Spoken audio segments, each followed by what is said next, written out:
Well, your Missouri Tigers are now 3-0 after a big win versus a top 25 opponent, Boston College, this past weekend.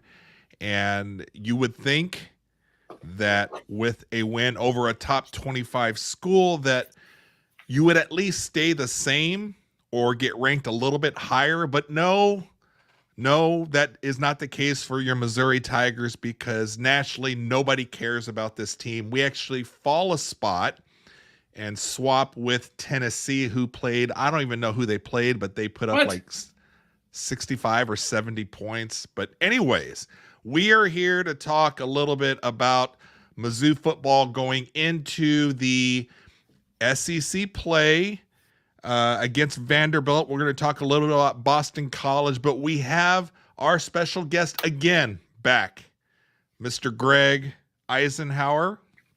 How we doing? I think he went to school back when Don Furrow was. Yeah, he signed my leather helmet. Um, But so, Greg, let me ask you right off the bat: are you seeing what I'm seeing, or am I being a little thin-skinned being a Missouri Tiger fan that it seems like anything outside of Columbia or as a Mizzou fan, there's really zero respect for this team or what this team is doing or has done. And I know this, I mean, the rankings and stuff, that's all kind of what have you done for me lately. But a lot of the top teams haven't played anybody either. yeah, And yeah, coming off of this top 25 win versus BC, we end up falling back. And I don't know about you, but all these power rankings that everybody gets to put out there on social yeah, media, 99% of the times the Tigers aren't even like a top 10 team. yeah. I wouldn't get too concerned about it. It doesn't surprise me for one. I think that's always been the case with Missouri, and we haven't proven ourselves yet. I mean, I think we're a good team, but until we, you know, follow through with this season and make a run, I think they are talking about us. I know I watch McAfee almost daily. They got into about us. I mean, we're definitely one of those teams they're talking about who's gonna make the finals. I want to say this week there's like 5 or 6 teams in the top, and they said that's pretty unlikely that many teams would go to the playoffs. So it's going to get weeded out. So I think we just got to be patient and keep winning games, and that respect will come. Yeah, no, I agree in the end on something like that. It's just interesting that it's every other team Yeah. within Very, the SEC of those top yeah. six teams that you had mentioned here for like who's going to get in for the Yeah. playoffs, and even just nationally as just top teams being talked about.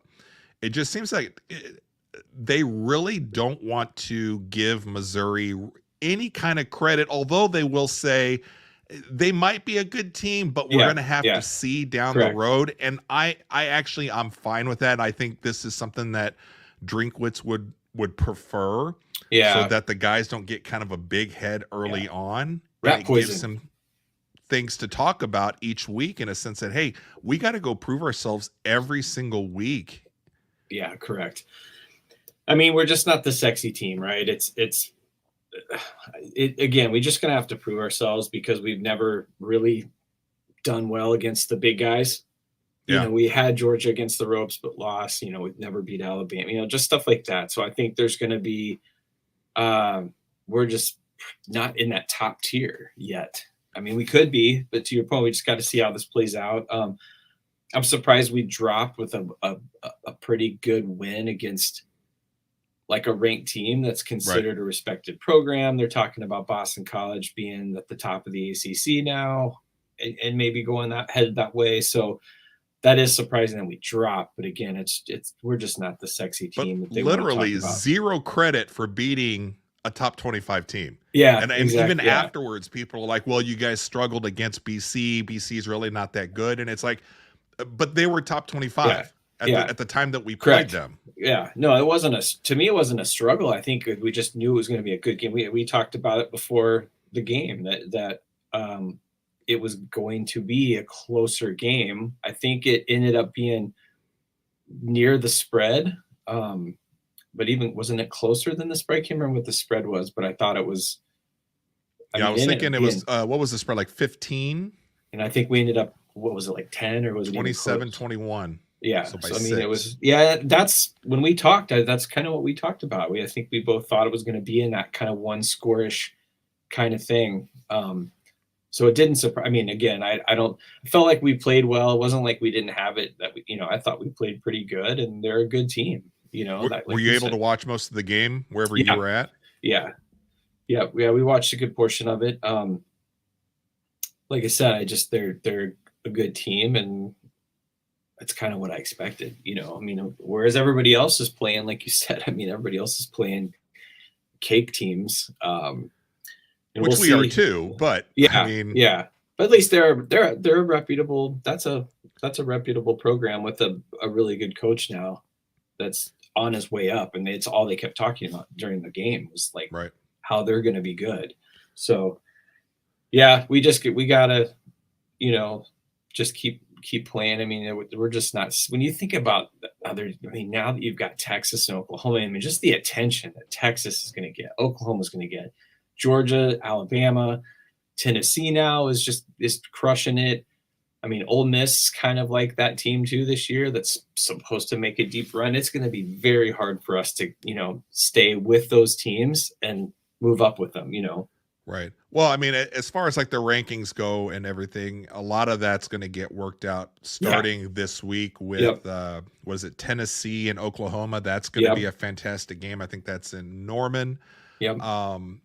Before we start looking into some of those other games and then looking into this Vanderbilt weekend, what are some of the other kind of big takeaways that you saw from watching the game last week? Anything that stood out for you? Anybody that impressed you or you were disappointed in? No, I think it was the same stuff. It was nice to see, like, we have a really good defense, so it was fun to see that. And Cook and Burden. I mean, that's what I've told college football friends up here that don't follow Missouri. I'm like, hey man, watch these guys. You've got a experienced quarterback, which usually that's usually stands for something in college football. I feel like you always hear those guys that have played along. So you've got Cook's been there. He's got a big arm. I mean, looks like he could be an NFL quarterback. And then Burden. The only thing I was bummed out Burden, it just like he lost his cool a couple times. Yeah. Which is weird. I mean, just he got I think if I remember right, he had kind of like a dumb penalty or something. And But they dude, caught Drinkwitz going after him on yeah, video, and Drinkwitz, I think he talked about it in a couple of the pressers that he had this week, that he told Luther, hey, you can't do that. yeah, And he got onto him really good, and he said, you know what? He stood there like a man, took it, and said, yes, sir. Or yeah. just looked the coach in the eye and said, I messed up. So There was a great play where he took a pass and then stutter stepped, and the dude just blew by him. I just remember yeah, that one play stood out to me. I mean, the guy's mad talent. I still think he could be. He's going to be either the first or second receiver taken. You brought up Travis Hunter last week when we chatted, and I watched him. He killed it too in that game that night with Colorado. That was a fun game. yeah, I saw a kind of a great stat for him to where he's among all of the receivers, he's kind of in that top 10 of the college receivers for the week, and then he was top 10 for defensive backs also. Yeah, he so played like 70 plays or something. They were tracking crazy. it. Yeah. So I'm going to pull up the stat box for the last game again before we get into talking about Vanderbilt a little bit. And Brady Cook has, for me, and this is before I kind of really understood what was going on, and just looking at Brady, I know that they've said a couple times that he generally starts out the year kind of slow. Okay. And that they said he's actually slightly ahead of where he usually starts this year, which I'm like, oh, okay, that's interesting. One of my biggest issues that I've had with Cook the first 3 games is all of these kind of little dinks and dunks, these short passes, and I was kind of blaming him. And oddly enough, I was getting ready going into this week. I was like, I'm going to talk about that on the show. And during, again, Coach Drinkwitz's press conference, he he brought it up and said, "Hey, Brady's doing a great job, actually, because this is what the defenses are giving him. Like, they're telling him, Yeah. whatever the defense are giving you, they're taking away a lot of the deep stuff. Obviously, you're going to have to with the receiving core that Missouri has. Right. Yep. They've So got the speed. first 3 games, yeah, they're taking all that stuff away, and they're giving him. So his first few reads are going to be these short passes, which are designed within this offense. And I've been attributing this stuff to Brady just kind of, I don't know, getting cold feet or getting nervous or whatever, but he's actually doing what he's supposed to be doing. And so I have to come out and apologize to him and say, hey, okay, because he's the coach was saying he's making the reads that he's supposed to be doing. Yeah. Yeah, it's many ways. It's being a Chiefs fan. It's the last few years, same way with Mahomes has had to learn that. You know, he was always looking for that home run ball, and in the last few years, he's just had to, because everybody's playing back, and it's the same thing. To your point, there's going to be throws that are open, and yeah, there might not be pretty and get you on ESPN or something. But man, if you get the ball to some of those guys, they're going to make some pretty cool plays out of it. Right. So the key to a lot of their offense, and they have talked about this quite a bit this season, is getting the ball as quickly as they can to all of these playmakers that they have. So that's just me being an uneducated Tiger fan, to where I just, I'm like, we got to start throwing it down the field more. And that would be kind of forcing the issue. And I mean, Drinkwitz said, hey, he's making the reads that he's supposed to be doing. Yeah, they're going to probably be playing back, and so coverage is playing deep. They referenced Jeremy Maclin, which you and I did as well last week during the game. He was actually at the game, I saw. But he was that way, if you remember right. A lot of his big plays came on like little crossing, just those the slot receiver type plays where they take a ball and go. And I think that the same with Burden, he can do that same thing. So yeah, I all the deep passes, all these big plays, you just have to think they're going to come with as much talent that we have, and especially with some of these defenses, when they start bringing the kitchen sink and start blitzing a lot more to get to Brady to try to disrupt what we have going, that's when we're going to start seeing some of these plays happen. Another thing that I kind of noticed too that I thought was really good was our rushing attack between Nate Noel and Marcus Carroll. If you look at the stats here, we're talking 122 for Noel. Carroll had 57, but the average, Noel's at 5.5 and Carroll's at 4.8. You're getting almost 5 yards. Each one of these guys. I mean, those are the stats I was looking for when I used to coach college football. You get 5 yards a carry, you're just not going to stop. Back in the Bill Walsh college football 97 days. You just hand off and go. When our running backs were averaging like 13 yards a carry or whatever. Yeah, it's huge. Yeah, I think one season my punter never punted either. Right. So I just cut him. You just can't punt in college football. Burden with I'll say a pedestrian 6 reception, 117 yards and a touchdown. Again, I think we're all still kind of waiting for this big Luther Burden game to where it puts him back in the spotlight. But these kind of quiet games to where he's kind of getting some yardage, he's getting a touchdown, but he's not the highlight reel for the week. That might be a good thing.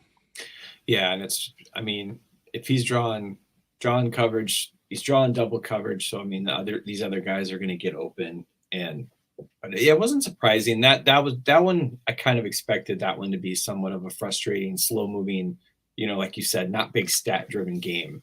Right. It kind of played out like I think we thought. But definitely, Cook spread the ball out pretty good. We had Norfleet back, who wasn't, stat wise, didn't do much, but just having the big guy kind of out there, as a safety blanket, tight I end. thought See the tight end, right? So I thought really helped out. And again, it's just a matter of getting him back to 100% conditioning after being out with that shoulder injury. On defense, the one thing, and I don't know if you picked up on this at all or not, and I watched most of the game. I watched all of the first half, and then I watched bits and pieces of the second half just because of some other stuff we had going on. And that first half, Toriano Pride, I kind of thought they were kind of picking on him, like they were going after him. That first touchdown early on, he just got just bodied out of the Yeah. way from that receiver from BC. I forget his Yeah. name. Just pushed him down and then caught the touchdown. And then there was a couple other, I thought, kind of mistakes. And I think in the second half, from what I hear, he had a much better game. But he's supposed to be one of our better backs there. Yeah. Yeah, nothing stood out to me that I can recall from the defensive side. But I know we've got a solid D as well, and they've been talking about that. So that's good to know, because I think that's what's going to help us in the SEC. I mean, we're going to have to play some big offenses. Yeah, I thought the quarterback for BC, Castellanos, was really good. It looked like he was kind of giving us some fits. He's fast, right? I remember right, he's kind of small, but like small but like, elusive. Yeah, built like the guy at Arizona. What's his name? The quarterback used to be at Oklahoma that plays for the Cardinals now. Oh, yeah, I know what you're talking about. Yeah, can't think of his name. Yeah, it'll pop up to us when we get done or something. I know what you're saying. Yeah, and so it looked like we had kind of some issues up front. You can tell that we were trying to keep him kind of contained and not bringing the rush too much, just trying to keep him in a pocket, trying to let him, if he's going to beat us, he's going to have to throw it. But it looks like his stat line, 16 for 28, 249, 3 touchdowns, but the 2 picks. Missouri's defense gets the ball back. I mean, that was a huge one towards the end of the second. And then, we come down and do the long field goal. But, I mean, were you nervous at all at the beginning when it was, 14-3?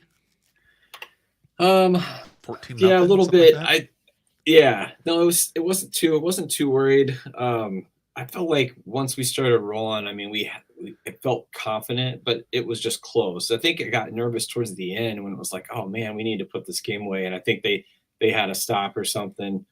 But yeah, I was a little nervous, like it just felt too close. But yeah, like I said, it's like what I kind of thought that it would be a tighter game.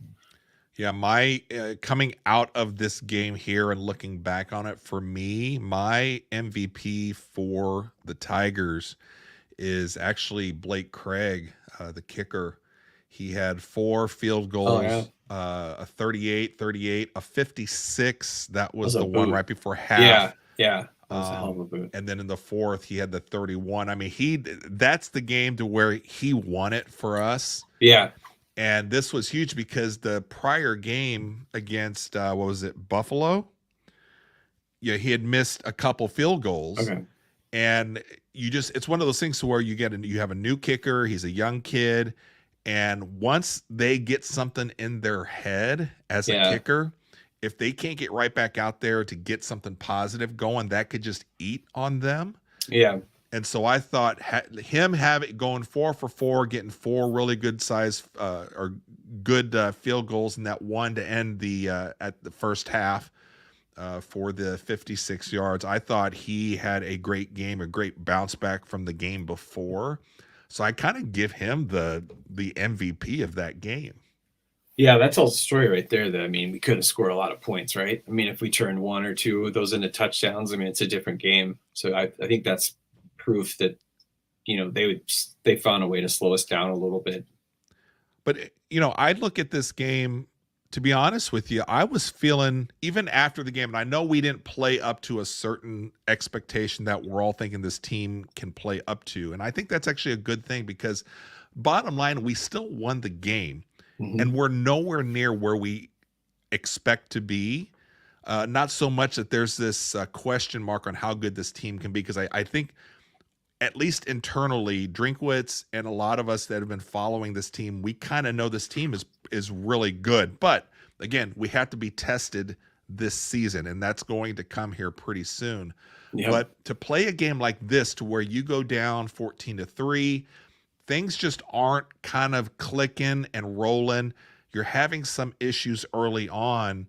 And for the team to kind of not panic, I know Brady Cook, when he was interviewed this week also, he just said, look, everybody on that sideline, as we were like looking at 14-3, Yeah. nobody was like panicking or worried. It was more about just, okay, let's just settle down and go do what we're supposed to do. Yeah.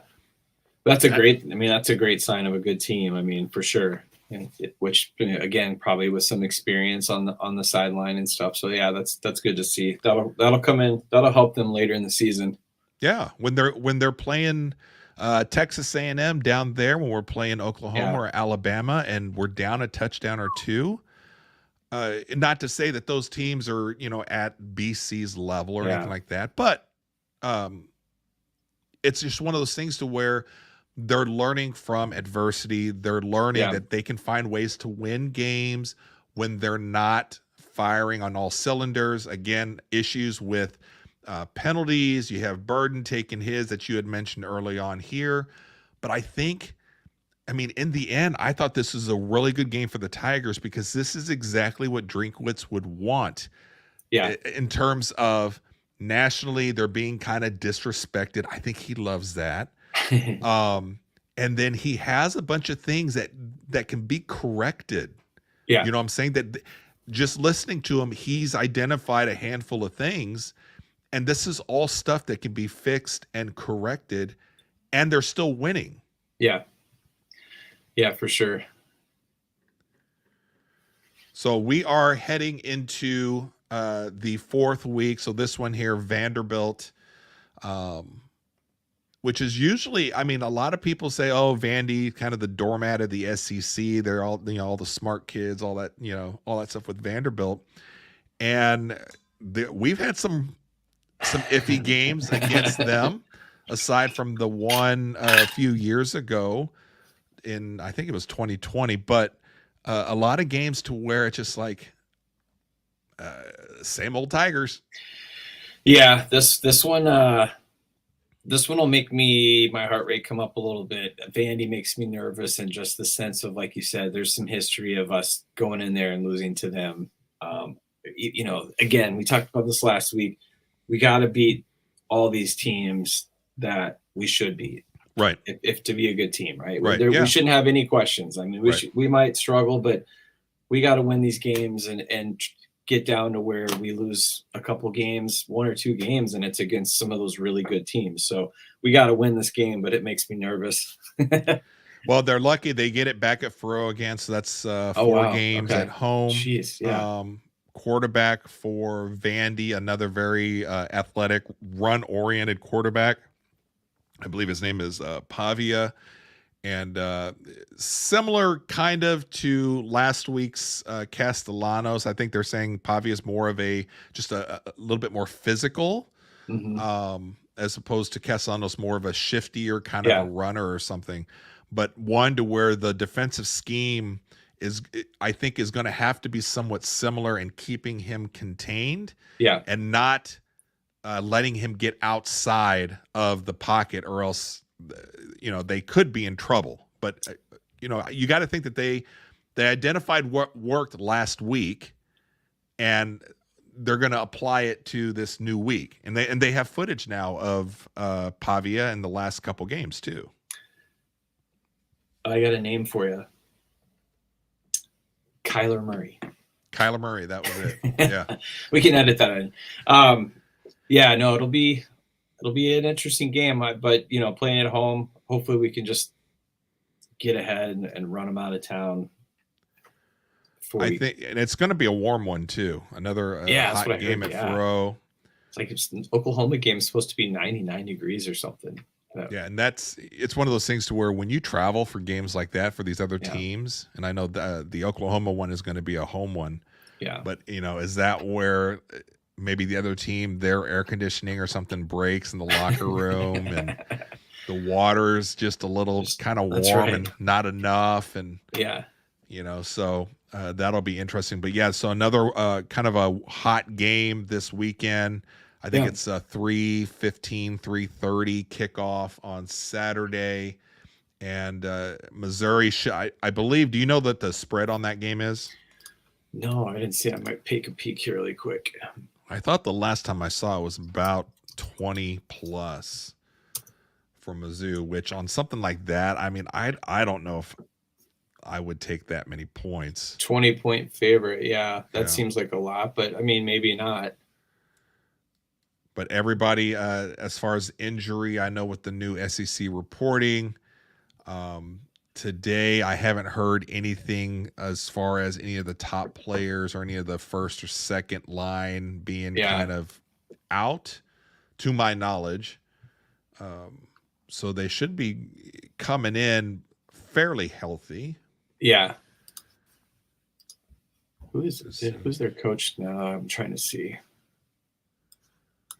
if they have it. I don't have the injury thing right off the top of the on the page here. But yeah, it should be a good SEC opener for Missouri. And then, after this week, it's a matter of the one thing I think that I would like to see, and I know Drinkwitz would like to see also, is to get a hold of these penalties that. Yeah.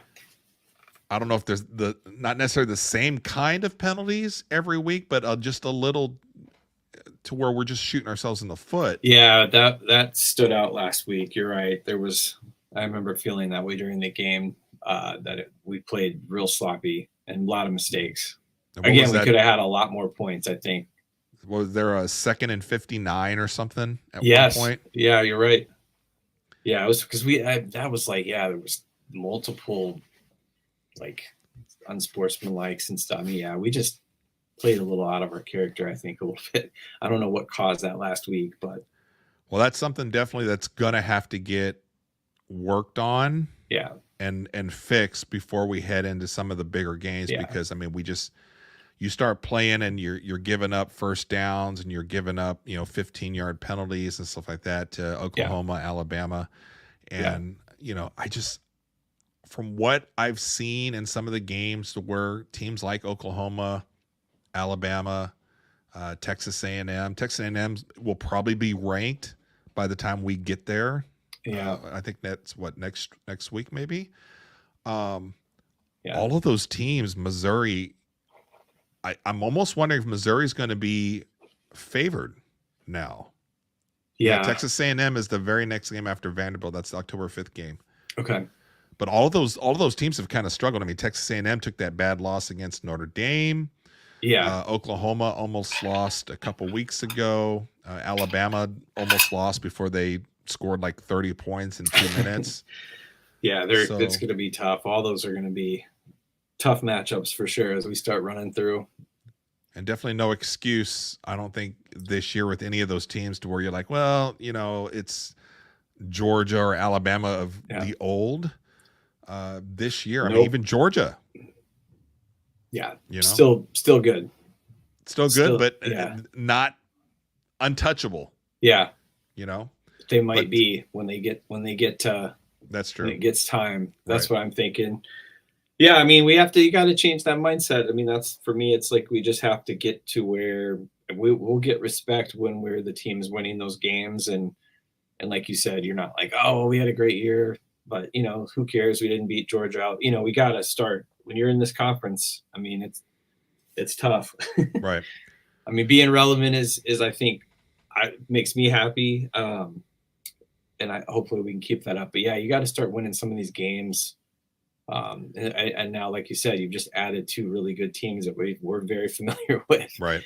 We've got such a history. Like, I think they said, because we have Oklahoma coming up, and I think they said, forgot how many years it's been, but that'll be cool to see those guys again.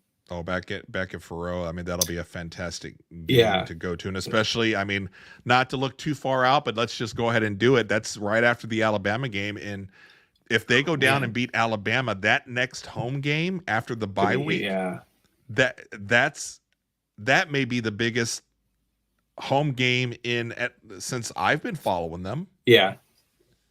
Yeah, that'll be pretty sweet. Let me see the schedule. So, man, you're talking like but or you could be like on a really bad run. Yeah, I know. Yeah. I mean, yeah, you're right. A&M's ranked. I mean, I don't think Auburn will be easy. Alabama's going to be a great game. Then you got Oklahoma. Then you got South Carolina, who looked good the other day. And then even Arkansas. It seems to be like we always sometimes have it that, that's kind of our new rivalry game, right? Like, right. But yeah, there's tough games. But Duel, if you can get a split with Alabama and Oklahoma, I mean, maybe the rest works out pretty good. But yeah, we just have to be able to be confident and go win those games. Yeah, so looking at another big game then again this weekend against Vanderbilt, 3:15 at Faroe on SEC Network. If you guys aren't able to watch it, no matter what you're subscribed to and you're just wanting to watch the game, you can do a generic search on YouTube. Again, last week, that's kind of what I did, and I was able to watch a game all the way through. So, I mean, if that's how you got to do it, you got to do it. And just to end the stream here, quietly, Missouri is now has the longest win streak in the country. Do you see that? Yeah, for sure. It's flyover country though. We're gonna get some respect pretty soon. I think let's get game day. Let's get game day to Columbia. Might have to come down or something. Maybe I meet you there. I take the tossing salad private jet down. And take all of our gear and do our show right next to game day or something. That'll be fun. I mean, I got to think that if everything kind of plays out like we're hoping, the game day crew will be there for that November 9th Oklahoma game. Yeah. But it could be that Alabama one. But the if SEC it is, schedule, man, we'll come down. That SEC schedule is, kicking off. It started off, I guess, last week or whatever, but this week, the great game, Tennessee, Oklahoma, I'll be watching that one. Yeah. Greg, I appreciate you taking some time out to talk a little Tiger football with us as we head into week 4 versus Vanderbilt. MIZ. ZOU. Also fuck you.